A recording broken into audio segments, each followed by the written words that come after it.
ఓం నమో శ్రీ లక్ష్మీ వెంకటేశ్వరాయ శ్రీ మహాగణాధిపతయే నమః. గురవే సర్వలోకానాం విషజే భవరోగిణాం నిధియే సర్వ విద్యానాం దక్షిణామూర్తియే నమః. ప్రేక్షకుల నమస్కారాలు తెలియజేస్తూ మనం ఈ వారం రాశి ఫలాలు తెలుసుకుందాం. 12/4 నుంచి 18/4/2026 వరకు ఉన్నటువంటి గ్రహాల యొక్క పరిస్థితులను అనుసరించి మనం రాశి ఫలాలు తెలుసుకుందాం. చంద్రుడు మన విషయానికి వచ్చినట్లయితే చంద్రుడు మకర, కుంభ, మీన, మేషరాశుల్లో ఈ వారం చంద్ర సంచారం ఉంటుంది. ఇంకా మిగిలినటువంటి గ్రహాలు మనం చూసినట్లయితే పర్వాలేదు. అయితే మిథున రాశిలో గురుడు, సింహరాశిలో కేతువు, మీనరాశిలో మనకి శని, కుంభరాశిలో రాహు. ఈ విధంగా గ్రహాల యొక్క సంచారాన్ని బట్టి మనం చూసినట్లయితే ఈ వారం రాశి ఫలాలు బాగానే ఉంటాయి. ధనుర్రాశి, ఈ ధనుర్రాశి విషయానికి వచ్చినట్లయితే మనకి తప్పకుండా ఈ ధనుర్రాశి వారికి అర్ధ అష్టమ శని ప్రభావం ఎక్కువగా ఉంది. ఇంకా మిగిలిన విషయాలంటారా, మిగిలినకి పర్వాలేదు.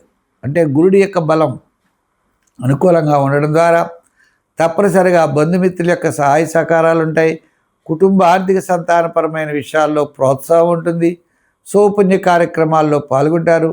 ఆధ్యాత్మికమైన కార్యక్రమాల్లో పాల్గొంటారు. అన్నింటా విద్యను తప్పనిసరిగా సాధించగలుగుతారు. ప్రతి పని కూడా నిదానంగా ముందుకు వెళ్ళండి, విజయం మీ వెంటే ఉంటుంది.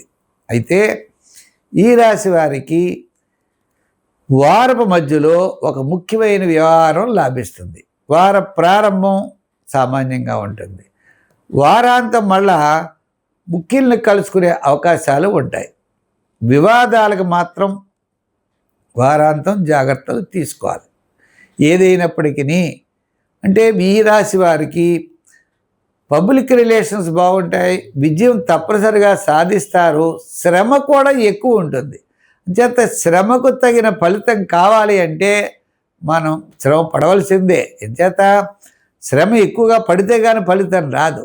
అర్ధ అష్టమ శని ప్రభావం, గురుడు చాలా అనుకూలంగా ఉన్నాడు. ఇప్పుడు విద్యార్థులు ఉన్నారనుకోండి, బాగా కష్టపడితే మంచి ర్యాంకు సాధించగలుగుతారు. అలాగే రాజకీయ నాయకులు కూడా కష్టపడాలి. అలాగే వృత్తులు చేసేవారు కూడా డెవలప్మెంట్స్ కోసం, నూతనమైన వృత్తుల కోసం మనం పాటుపడాలి. నూతనమైన ప్రయత్నాలు చేయాలి. అలా కూర్చుంటే జరిగేటువంటి పని అయితే కాదు. వ్యాపారాత్మకంగా కూడా చూస్తే పార్ట్నర్షిప్ విషయంలో జాగ్రత్తలు తీసుకుంటూ ఆర్థికపరమైన వ్యవహారాలు అనుకూలంగా ఉంటాయి.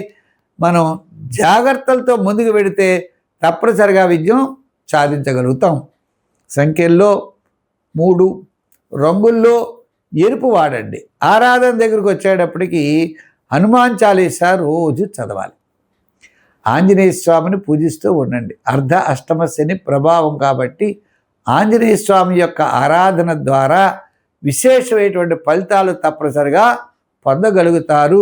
సింధూరంతో ఆంజనేయ స్వామి వారికి శనివారం నాడు పూజ చేయించండి. మంచి ఫలితాలు పొందుతారు.